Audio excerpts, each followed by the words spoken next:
Welcome back to Tales and Tales with Brittany. My name's Brittany and I have an itsy bitsy problem with starting series and not continuing them. And this is why we're staging what I'm calling my series intervention. In this series, we do what we can to stop starting new series and hopefully read down that series list so that I can bring my 104 currently reading series down to a much more manageable number. Have I set myself a goal yet for that number? Not out loud, but secretly, I'm hoping to get it under 50 currently reading series. Each month, I'll be selecting 4 sequels to help tackle this goal. I will either finish a book series or fully catch up on it. I'll read a short book or a manga. I will randomly choose a book via spinner wheel, polls, etc. And I'll read a read-along book. And of course, any other reading of sequels in the month will also help me decrease my goal as much as possible.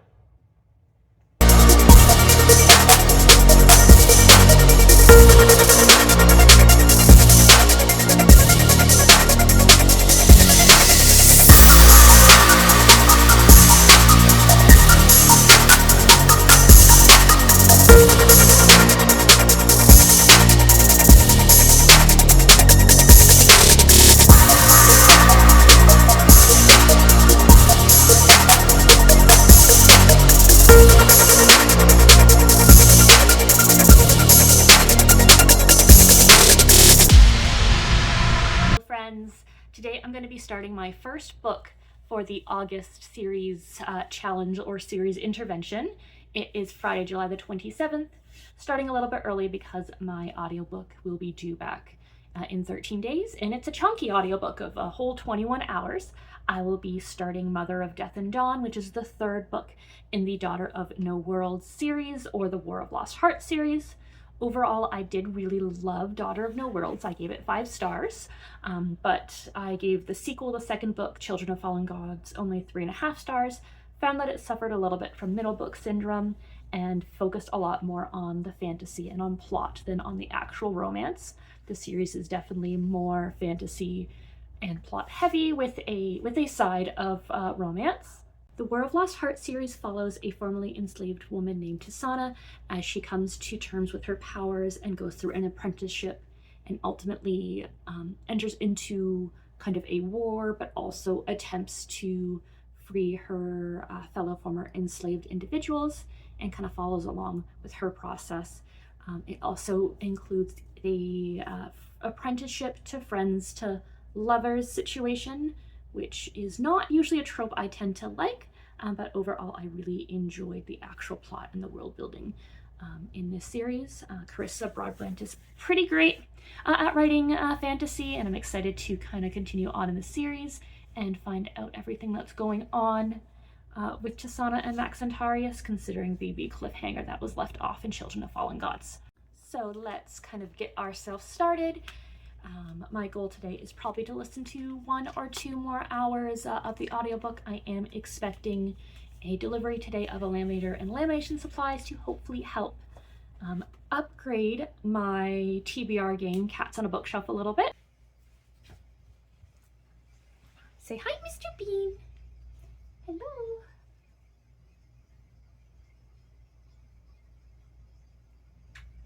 Go explore. My Amazon order has arrived and it appears as if my laminator's here. Very excited to be laminating my TBR game cards to make my TBR game just a little bit more polished. Leah laminator sheets.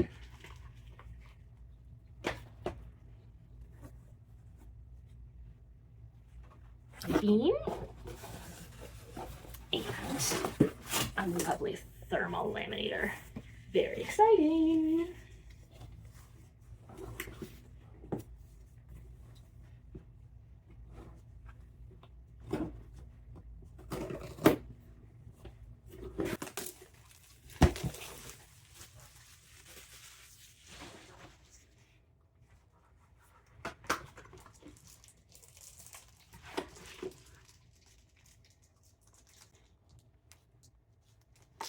No, the scissors.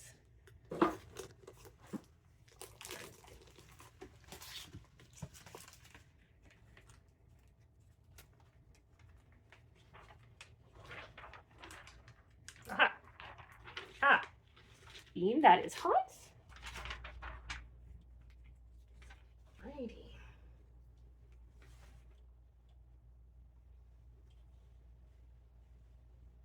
Well, it's starting to pull it on through automatically. That's exciting.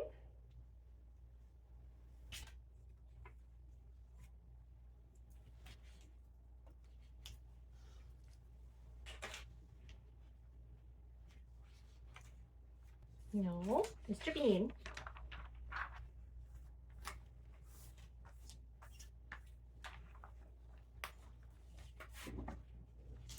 Not too bad, nice and laminated.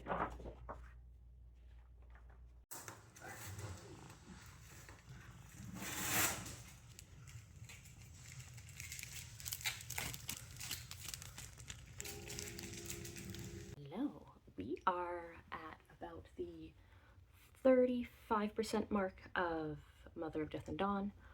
Overall, I'm enjoying the book. I'm finding it not as pick-upable as I was hoping. Definitely am enjoying it when I'm reading it, but when I put it down, I'm not feeling like I need to pick it back up. So where I am at, the two characters that have been apart, Max and Tasana, are back together. There are a lot of things going on in regards to that is even making kind of that reunion a little bit more difficult without kind of spoiling everything that's going on. I am finding the dynamic of the war to be interesting because I do find that I do really root for the Aoife character because she has had so much happen to her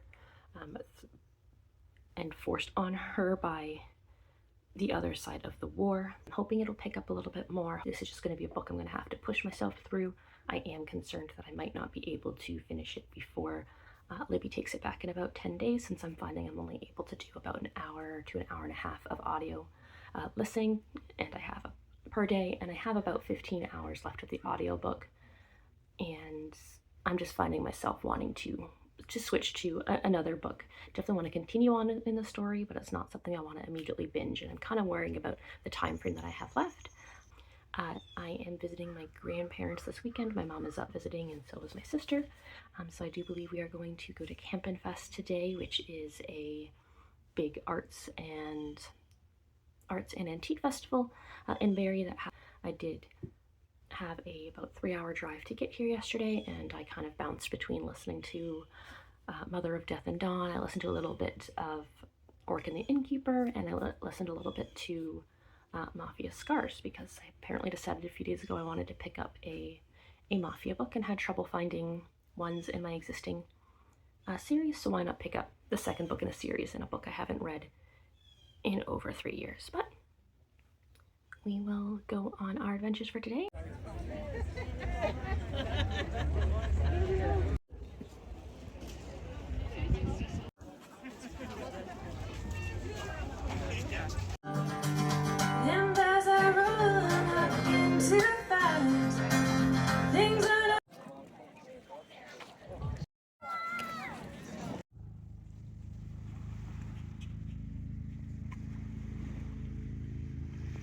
Is Monday, August the 4th.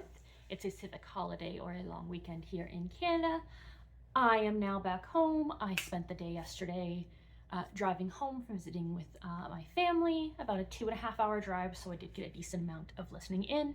I stopped on my drive to watch the update for the Rebellion Readathon by Eleanor Reads, which is happening in September. It is a go-at-your-own-pace readathon, non-competitive, that I'm really excited to be joining, especially along with all of my booktube friends in Eleanor Reads Patreon. We're already getting our plans together about what mode we're going to do. I created a TBR jar, so essentially what I did was I took all of my currently reading series as well as some highly rated standalone novels and romances that I'm wanting to read that's on my Goodreads TBR, cut them all up and put them in here. This will probably end up being my punishment jar that I'll draw from if I don't complete my TBR for Cat on a Bookshelf. I've made a significant amount of the way through, probably about 55% now through Mother of Death and Dawn. Overall, I'm really enjoying the book. I'm enjoying how it's going. There is a lot that has happened so far, so it's hard to believe. There's still 50% of the book left to go, pretty much. Still definitely not knowing which side of the war I'm rooting for.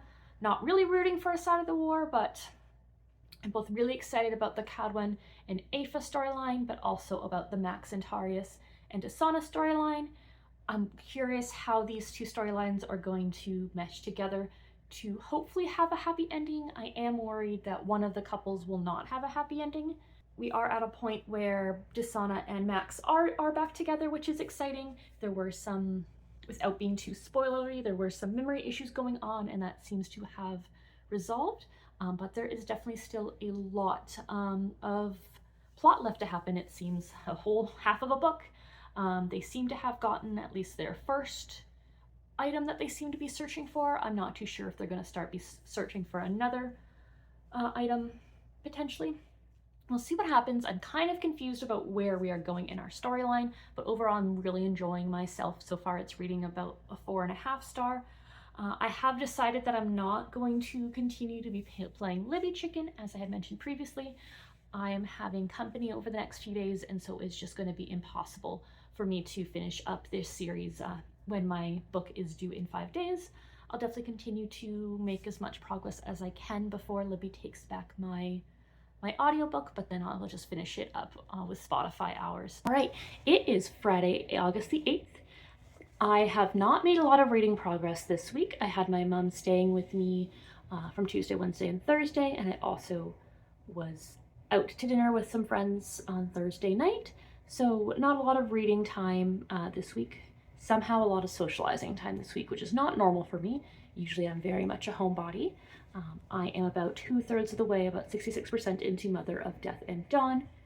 Overall, I'm enjoying it, continuing to enjoy it. The book is still feeling like it's a little long for me, but I think that's more of a me issue than the book issue, because so far it doesn't feel like there's too much like extra padded in plot. Like, sure, there are a few things that could have been cut out, but it feels like a more realistic time frame. It doesn't feel like we're jumping from this to this to this. There's a bit more of a kind of regression going on. We have had some scenes where Max and Desana, they have been reunited.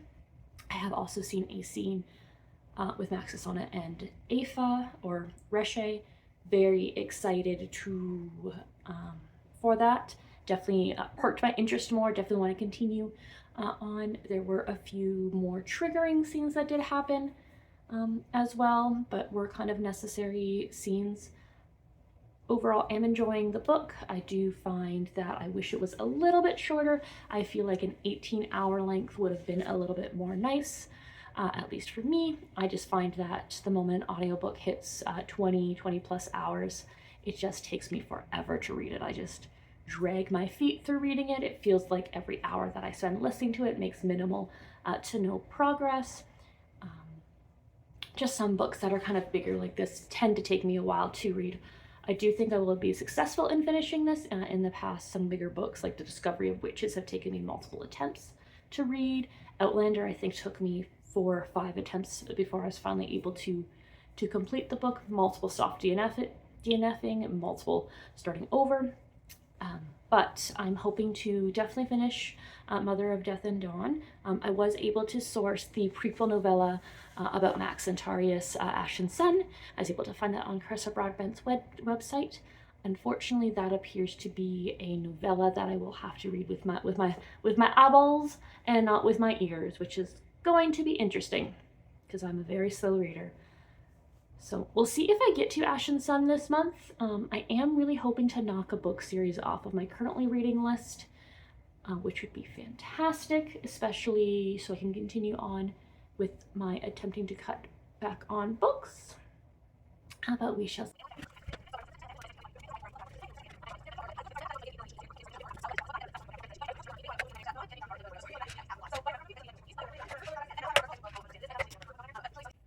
Hi, what is it? You got food on your head. Come in if you want to come in. I finally finished Mother of Death and Dawn. Giant audiobook, over 21 hours of audio, or about 722 pages. Overall, I actually really loved this book. It did take probably until the last 20% for it to feel like it was going to be a 5-star for me. It did feel like it was a little bit too long, but the ending was extremely satisfying, especially with the story that this whole world took me along with. Excuse you, sir. What?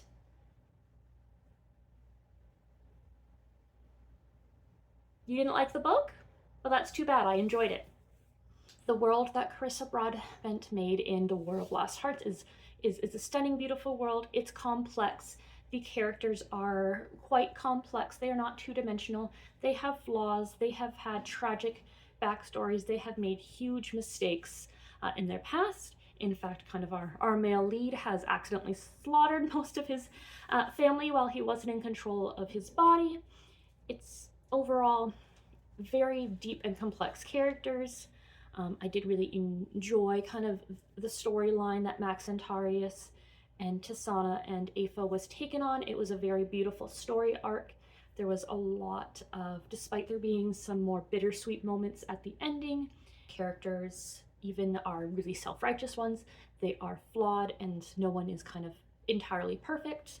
Overall, the plot was well paced. I do wish that kind of the last book was probably about 10% shorter. There was probably bits and scenes that I think could have been shortened ever so slightly, but overall definitely a beautiful world, definitely a wonderful story. I'm probably settling on a 4.5, bordering on 5-star feeling. There was just something about this book that it just stopping me from rating it a full 5 stars. It took me a lot to get into this book, and sometimes books that I find that I want to be 5 stars, that I want to love with all of my heart, I find are ones that I'm tend to reading really quickly, ones that I'm devouring in a matter of days. They're keeping me up late at night. Excited to continue on reading through Carissa Broadbent's stories. I'm hoping once I make my way through some more of my currently reading series that I'm able to pick up the Crowns of Nyaxia series. The Serpent in the Wings of Night is definitely extremely well loved. I have yet to find someone who didn't enjoy this and rate this book at least 4 stars. A surprise addition to my series vlog. I have started reading Mafia Scars by Cardine Gray. I read the first book, Mafia Boss, back in May 2023. Promptly forgot about this series.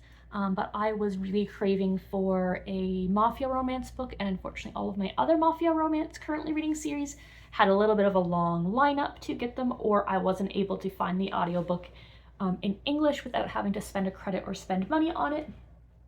So when I found the Accidental Mafia series available on Hoopla, I was quite excited for that, and so I picked up this book. This will be my short book for the series intervention sets of vlogs.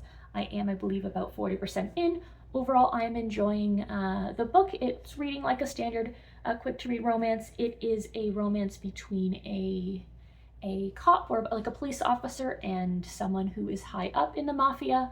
The police officer main character, I believe her name's Amelia. She is also the daughter of the head of the Chicago Mafia in this series, but she left this life 10 years ago and has tried to go on, not necessarily on the run, but tried to start over in a world disconnected from the Mafia family. And then Luke, our MMC in the previous book, was sent to try to bring Amelia back, but also to essentially marry her and protect her in order to inherit the title of being the head of the Chicago Mafia, since Amelia's father is passing away, is quite sick. I believe he has cancer. The couple has kind of just reunited after the events of the ending of the last book. I'm excited to continue the series. Overall, I'm enjoying it. It's definitely not the best thing I've read, but sometimes when I'm in the mood for a mafia romance, I just want something that's quick and easy to read. And it's a nice short audiobook of only 6 hours, just over 200 pages. So excited to read this one through. All right, I have decided to DNF Mafia Scars at 49%. Overall, the book was a little bit one-toned. I found that the characters were a little bit one-dimensional. It was falling very much into a few more classic tropes. I wanted to have a little bit more darker content. I wanted to see a little bit more of the actual mafia lifestyle. I found the conflict between Amelia and Luke, from them being from two different kind of lifestyles or wanting to live two different lifestyles, to have resolved a little bit too quickly. I understand that kind of by the 50% mark, with an established, started relationship, they're going to have a bit more smut scenes, but I wanted the kind of conflict to be a little bit more drawn out. It felt like there was some minor conflict from kind of the ending of the first book, where she discovered that he was a large member of the mafia, and then it felt like it was relatively quick. There's a little bit of yearning and pining for each other, and then not even a month later they are back together, and she seemed to have thrown everything out the window for him, despite her not wanting to pursue the mafia lifestyle. Have a series off of my currently reading series, no longer reading The Accidental Mafia Queen. Mind you, the book kind of snuck on in by bringing in a series I never continued, but that's okay. I have realized I do need to branch out a little bit more in regards to the Mafia series that I read. I do find they are overall enjoyable and bingeable. I only really have a handful that are on my currently reading series list, so definitely once I have room to add on a few different more series, I want to explore some more plot heavy, more world building, dense mafia romances, especially any romantasy leaning mafia romances or crime family romances. Definitely something I'm interested in looking into. Last night I started reading Smoke in the Sun, which is the second book in the Flame in the Mist duology. The series follows Mariko, who is the daughter of a prominent samurai. She has been raised for one purpose, and that is to make a marriage of alliance, a political alliance through marriage. She becomes betrothed to the crown prince, but on her way to kind of meet the crown prince for the first time, her caravan gets attacked and she is the sole survivor. She then goes out into the woods to seek revenge, disguised as a boy, and then the story kind of progresses from there. The series itself is considered to be inspired by the Legend of Mulan, but there's a lot of twists that happen, and it kind of makes a departure from kind of the classic, more Mulan-esque retellings. And though the Legend of Mulan does occur in China, this story takes place in Japan, and it has a lot of magic and some cunning and deceit. I am excited to continue on in the series and to find out what happens after the cliffhanger at the end of the book one. I'm about 2/3 of the way into Smoke in the Sun. Overall, I am enjoying my experience so far. I am finding I'm having to pay a little bit more attention to the book. Part of that is because I did have quite a bad headache yesterday that was causing me to kind of zone out while I was listening, as well as the non-Western world is requiring me to pay a little bit more attention to remember the specifics of different clothing and kind of the names of cities and other important aspects. As well, it probably doesn't help that I read the first book over a year ago, so I was having trouble remembering kind of anyone beyond kind of our two main characters. And there are multiple points of view in this book beyond kind of Okami and our female lead, but I'm enjoying the book. It's definitely not something that I am quickly devouring.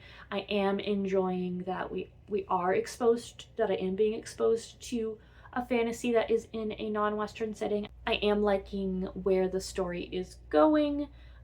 So far it is reading at about a 3.5 to a 4-star book.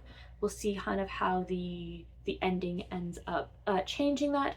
I do find that it does seem to be hinting at that we might not have a perfect happily ever after ending, so I'm really hoping that I am wrong in regards to that. I am rooting for kind of our female main character and our MMC, Okami and Mariko, to get together.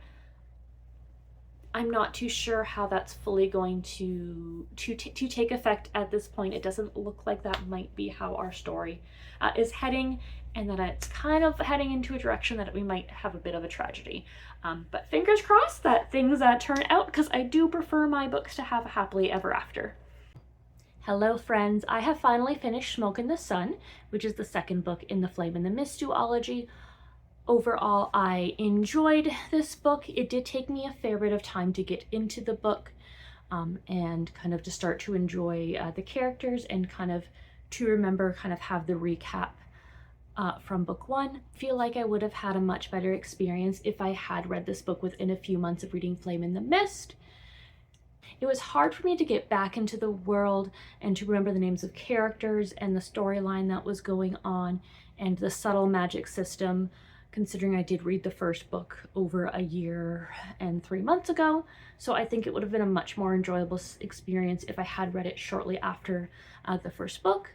Overall, I did have a conclusive ending. It did feel that it was a little bit too easy in how it wrapped up.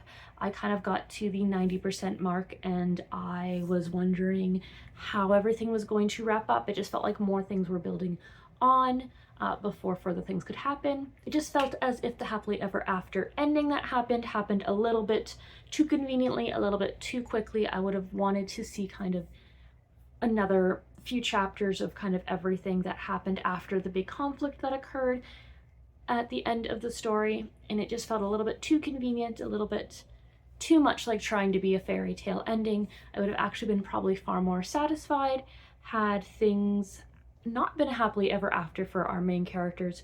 I am settling, I think, on the 3.5 star. There was just so much that was kind of dragging on at the beginning of this book that I was having difficulties getting back into the world, and I feel like if this book had been well written or better written and more enjoyable, that I would have been able to kind of power through that better rather than taking so long to read this book. For my series along portion, I have chosen to read Mirror Sight by Kristen Britton. This is a reread for me. This historically has been my least favorite book in the series. I am actually really enjoying it. I believe I'm just shy of 20% at this point. I love these books to reread the series. They are definitely a comfort series for me, but also the audiobooks themselves, despite them being long, they actually read relatively quickly, since now that I'm more of a romantasy girly or romantasy reader compared to when I first read these series, I'm actually really enjoying book 5 a lot more than I have in the past. I'm definitely enjoying kind of some more of the tropey circumstances. Definitely this is quite the departure from the other series, as there is a bit of a time travel that occurs.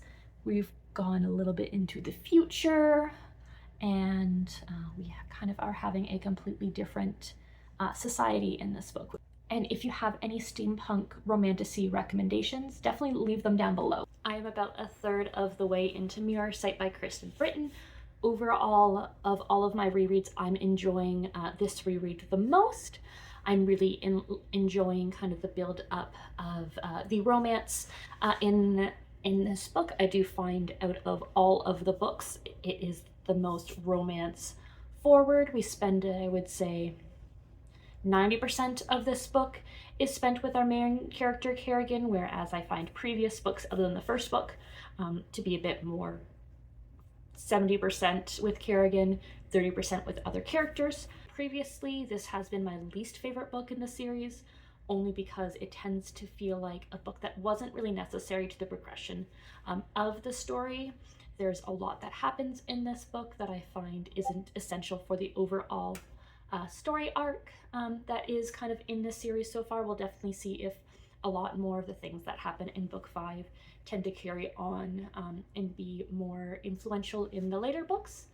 It is now Tuesday, August the 26th, and this vlog has been going on for way too long. My initial goal for this vlog was for it to only last approximately 7 to 10 days. I was hoping to knock out a few quick reads, get them out of the way quickly as possible, try to continue on with some series, and unfortunately, things have not been going as planned. Overall, I have taken a bit of a slump so far. I have only finished 3 books this month and DNF'd 1 book at this point. I am trying to make my way through Mirror Sight as fast as possible, especially considering it is a reread. At this point, I have about 6 hours left of the audio. I am just shy of 80% of the book. Overall, I am really enjoying myself. This is probably, out of all of the rereads, the reread I have enjoyed the most. Probably, as I've said before, I think I've read this book 5 or 6 times, and previously I wasn't a big romantasy reader or a big romance reader when I read this book for the first time. But now that I am a bit more of a romantasy girly, and also enjoying more romance, I am liking to see this book taking a little bit more of a romantic turn compared to the kind of the other books in the series. Really enjoying seeing our female main character, Kerrigan, actually be kind of happy. Though this is a Green Rider series, so her happiness might not last very long, if I remember correctly, but enjoying kind of the sprinkle of a little bit of more romance that is happening in this book as a kind of little slightly light taste before we head on into the heaviness of the later books. Hopefully I'm going to get this book kind of done either today or tomorrow. I'm about to participate in some sprints run by Books with Heather for her Patreon, and so hopefully other people reading will encourage me to read as well. I finally finished my reread of Mirror Sight by Kristen Britton. I really enjoyed the book this time around. In the fandom, this book is really divisive about whether or not it's your favorite book of the whole series, or whether or not it's a terrible book and you don't think it should have been written. Definitely there's a lot of things that do happen in this book that I do think carry on into kind of the future books, despite kind of the ending that happens. There is a significant amount of character development that we find in our main character, Kerrigan, that I think wouldn't have happened otherwise. Overall, very happy with reading this book. Really enjoyed the steampunk fantasy vibes, which was quite a departure from the usual regular medieval fantasy vibes. Really enjoyed this book. Don't know at what point I'm going to continue on in my reread by reading the next book, Firebrand. Definitely have realized there's no way I'm finishing my reread of this series before the new book comes out at the end of September. Just too many books that I'm wanting to hopefully get through and read upcoming. Not a lot of room to read 2 books and 2 novellas kind of in the next 28 days, especially not with my other reading plans, but hopefully I am going to be able to get through the rest of the series, and maybe I can read Falling in a Sea of Stars as my first read of 2026. That would be rated at about 4 stars, only because parts of this book just feel like it didn't need to happen, but the actual story itself, it was beautiful. Things happened. This was my last book for the series focus vlog. I was expecting to be done with this vlog weeks ago, because when you normally read 12 to 15 books a month, you can get through 4 in just a week. But August has been a month, and that's okay. Part of it was me choosing some very chonky series. Oh well, that's okay. Thank you so much for joining me for my very first vlog for my series intervention. I have made so much progress in this vlog. I have DNF'd a series. I fully finished a series. I finished the core trilogy of a series with just a little bit of a novella left to go, and I read a book for a series along. Not too shabby. I've made my way through the 4 books. Did it end up taking almost the entire month when I was hoping to only take 10 or so days? Yes, it did, but that's okay. More series this month? Absolutely, but you're gonna have to check out my series intervention update coming out later this week to find out how much progress I made in the month of August. Again, thank you so much for joining me. I hope you have a wonderful day, whether it's morning, noon, or night, and I hope your current read is a 5 star.